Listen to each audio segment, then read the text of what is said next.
14 सितंबर से 1 अक्टूबर तक कोविड-19 के दौर में संसद में भी तमाम प्रोटोकॉल के साथ चलने वाली है। इस बार संसद सत्र में ना ही शून्यकाल है और ना ही प्रश्नकाल है। क्यों नहीं है साहब? क्यों नहीं होने वाला है? इसका देश से क्या नुकसान होने वाला है? कहीं इसके पीछे कोई गहरी साजिश तो नहीं है? सारी बातों को डिकोड करूंगा और शायद साथ में यह बताऊंगा कि मोदी सरकार शायद विपक्षहीन संसद चाहती है। डिकोड करेंगे आरएनए में, अंत तक सुनेंगे तो अनंत तक याद रखेंगे। चैनल को सब्सक्राइब और नोटिफिकेशन बेल आइकन को दबा लीजिए, नहीं तो इसमें आपका नुकसान है।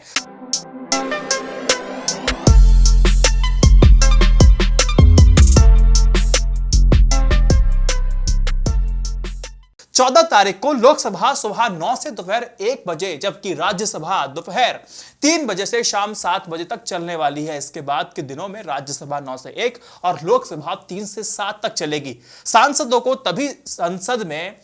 सांसदों को संसद के परिसर में एंट्री तभी मिलेगी जब 72 घंटे पहले जांच में उनकी और उनके स्टाफ की कोविड की रिपोर्ट नेगेटिव आएगी। साथ ही उनके परिजन, ड्राइवर और घरेलू नौकर को भी टेस्ट रिपोर्ट का नेगेटिव होना आवश्यक है। सांसदों में प्रधानमंत्री नरेंद्र मोदी, कैबिनेट और राज्य मंत्री के साथ साथ विपक्ष के दिग्गज नेता भी इसमें शामिल होने वाले हैं। कोई वीआईपी ट्रीटमेंट नहीं है इसमें भी। यदि अब कुछ केसेस की बात करते हैं, यदि सांसद पॉजिटिव आया तो उसे अस्पताल भेजा जाएगा, उसके लिए लागू निर्देशों का पालन करना पड़ेगा। लेकिन यदि सांसद नेगेटिव है और स्टाफ पॉजिटिव है तो सांसद को 14 दिन के लिए सेल्फ क्वारंटाइन पीरियड पर रहना होगा। एक दूसरी परिस्थिति समझ लीजिए, सांसदों को यह छूट होगी कि वह यह टेस्ट अपने संसदीय क्षेत्र में या फिर संसद परिसर में करा सकते हैं। संसद में 11 सितंबर के बाद रिसेप्शन पर ही टेस्टिंग प्रक्रिया यानी कि जो प्रोसेस है वो शुरू हो जाएगा। स्टाफ के लिए विशेष टेस्टिंग कैंप आयोजित किया जा रहा है। यदि कोई सांसद कोरोना वायरस नेगेटिव निकला लेकिन उसमें लक्षण दिख रहे हैं जो कि एसिम्प्टोमेटिक हम कहते हैं, तो उसका आरटी-पीसीआर टेस्ट कराया जाएगा। तब तक नतीजे नहीं आते उसको या फिर उनको होम आइसोलेशन में रहने की सलाह दी जाएगी। यह बेसिक बात जो इस प्रोटोकॉल के साथ संसद में ये सांसद पहुंच करके अपनी बातें करेंगे। मैं इनको बंच ऑफ जोकर्स कहता हूं। क्यों, आगे बात करूंगा, लेकिन फिलहाल ये प्रश्नकाल होता क्या है और क्यों जरूरी है। प्रश्नकाल को संसदीय व्यवस्था की आत्मा माना जाता है। संसद में ज्यादातर समय पार्टी लाइन पर बहस चलती है, लेकिन जो प्रश्नकाल होता है ना, उसमें दृश्य पूरा उल्टा हो जाता है। इस दौरान सांसद अपने तारांकित प्रश्नों में सरकारी तंत्र के कामकाज से जुड़े सवाल पूछते हैं और सरकारी जवाब से संतुष्ट ना होने पर 2 पूरक प्रश्नों के जरिए सरकार को स्पष्ट जवाब देने के लिए मजबूर करते हैं। लोकसभा और राज्यसभा में 1-1 घंटे का समय सवालों के लिए तय किया जाता है, जिसमें मंत्री और सरकार के प्रतिनिधि जनहित से जुड़े सवाल लेते हैं। सदन का कोई भी सदस्य यानी कि सांसद उठ करके सरकार से जुड़ा या उनकी गवर्नेंस से जुड़ा सवाल कर सकता है, जिसका उन्हें पार्लियामेंट के अंदर जवाब देना ही पड़ेगा, पीछे नहीं हट सकते। संसद की कार्रवाई में प्रश्न पूछना सदस्यों का संसदीय अधिकार माना जाता है। लोकसभा में प्रश्नकाल सुबह 11 से 12 बजे तक होता था और राज्यसभा में प्रश्नकाल दोपहर 12 से 1 बजे तक होता था। लेकिन कोविड-19 में स्थितियां बदल चुकी हैं। लेकिन आगे बात करूं, पहले यह भी समझ लीजिए, जब देश में 1952 में हुए पहले लोकसभा चुनाव में अपने संसद क्षेत्र से चुने हुए सांसद सदन में पहुंचते हैं, तब मई 1952 तक सदन में प्रश्नकाल नहीं होता था। 1952 को सदन में पहली बार आधे घंटे का समय प्रश्न पूछने के लिए रखा गया था। सरकार से सवाल पूछने के लिए इस प्रावधान को लोकतंत्र के लिए बेहद जरूरी माना गया था और फिर इसको बढ़ा दिया गया कि 1 घंटे ही हम प्रश्नकाल रखने वाले हैं। 3 तरह के प्रश्न होते हैं। एक होते हैं तारांकित प्रश्न। अगर सवाल पूछने वाला जवाब देने वाले से मौखिक उत्तर भी चाहता है, ओरल चाहता है, तो वो ऐसे सवाल कर सकता है। और जो दूसरे तरह का प्रश्न होता है उसको कहते हैं अतारांकित प्रश्न। अतारांकित प्रश्न कौन से होते हैं? जिसका जवाब मौखिक नहीं मांगा जाता। जवाब के लिए जिम्मेदार व्यक्ति को ऐसे प्रश्नों को रिटन में सदन के पटल पर रखना होता है। अब इन दोनों तरह के जो प्रश्न हैं जो मैंने आपको बताए, अब इनको पूछने के लिए एक सिंपल सा एक रूल है। सांसद को अपने सवाल कम से कम 10 दिन पहले भेजने होते हैं ताकि सवालों का पूरा जवाब दिया जा सके। इसीलिए यानी कि रिसर्च पे भी उनका टाइम लगता है ना, इसीलिए।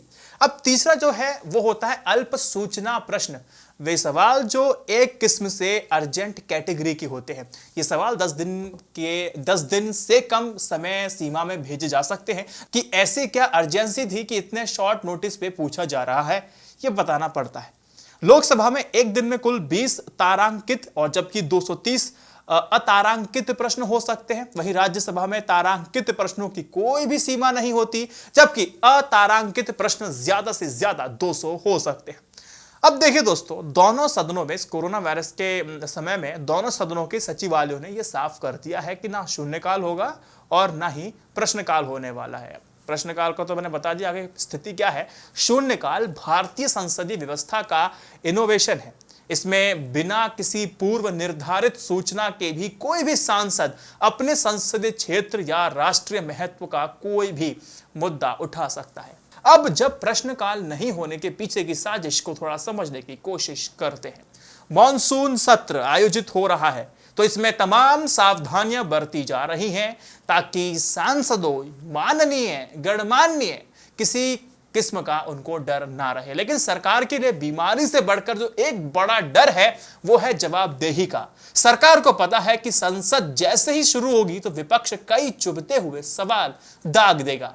अब वो सवाल उनके लिए असुविधा पैदा कर सकते हैं। सवाल क्या होंगे? लॉकडाउन का फैसला, मजदूरों की दुर्दशा, करोड़ों लोगों की बेरोजगारी, जीडीपी की ऐतिहासिक गिरावट, चीन के साथ जारी तनाव और छात्रों के विरोध के बावजूद परीक्षाओं का आयोजन होना, कोरोना मरीजों की संख्या में रिकॉर्ड वृद्धि जैसे कई मामलों पर विपक्ष जरूर सवाल पूछेगा और जवाब में हर बार आप नेहरू की गलती नहीं बता सकते हैं। ये एक सबसे बड़ा प्रॉब्लम है। जब सरकार ने ये तर्क दिए कि काम ज्यादा है इसलिए प्रश्नकाल को हटाया गया, तो इसके बाद तमाम दिग्गज नेताओं ने आपत्ति को दर्ज कराया और कई नेताओं ने सुझाव भी दिए, कई नेताओं ने दिए। मैं सांसद असदुद्दीन ओवैसी की बात बता दूं। उन्होंने कहा कि प्रश्नकाल हटाए जाने पर आपत्ति जताते हुए कहा कि यह फैसला केंद्र सरकार अपने आप और अकेले क्यों कर सकती है। उन्होंने इसके साथ ही प्रश्नकाल कराए जाने को लेकर सुझाव भी दिया, जैसे प्रश्नकाल के लिए नोटिस पीरियड की अवधि कम करना या सत्र के दौरान एक दिन बस प्रश्नों के लिए भी रखा जाना चाहिए। विपक्ष के चारों तरफा विरोध होने के बाद, घेरने के बाद सरकार को झुकना पड़ा। फैसला लिया कि अब संसद सत्र के दौरान लिखित में सवाल पूछे जा सकेंगे जिसका जवाब भी लिखित में ही मिलेगा, यानी कि अब अतारांकित सवाल ही पूछे जा सकेंगे। प्रश्नकाल के रूप में पार्टी से ऊपर उठकर के सरकार कार्यों की पड़ताल करने के लिए जो मौके अभी उपलब्ध हैं उन्हें कम करने में कोई भी बुद्धिमानी नहीं है। ये अच्छी बात है कि विपक्ष का रुख देख करके सरकार ने लोकसभा अध्यक्ष और राज्यसभा के सभापति को मॉनसून सत्र में रोज आधे घंटे का प्रश्नकाल रखने और इसमें गैर तारांकित यानी कि लिखित जवाबों वाले सवाल लेने का सुझाव दिया है और यह पर्याप्त नहीं है। लेकिन इस मॉनसून सत्र का एक गहरा जो दाग है ना, वो झेलने से बच जाएगा। उम्मीद है दोस्तों आपको ये वीडियो पसंद आया होगा। अंत तक सुना है तो अनंत तक याद रखेंगे। इस वीडियो को शेयर कीजिएगा। INI न्यूज इंडिया की जर्नलिज्म को सपोर्ट करने के लिए मेंबरशिप ले सकते हैं। कई सारे इंटरव्यू शेड्यूल कर रखे हैं, वो सिर्फ हमारे मेंबर्स के लिए एक्सक्लूसिव बहुत पहले आपको मिल जाएंगे और हमारे दर्शकों को थोड़े लेट मिलेंगे।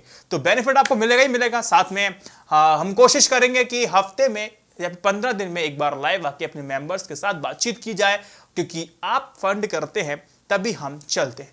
जय Hind, Vande Mataram. Stay updated, stay educated, सत्यमेव जयते। नमस्कार।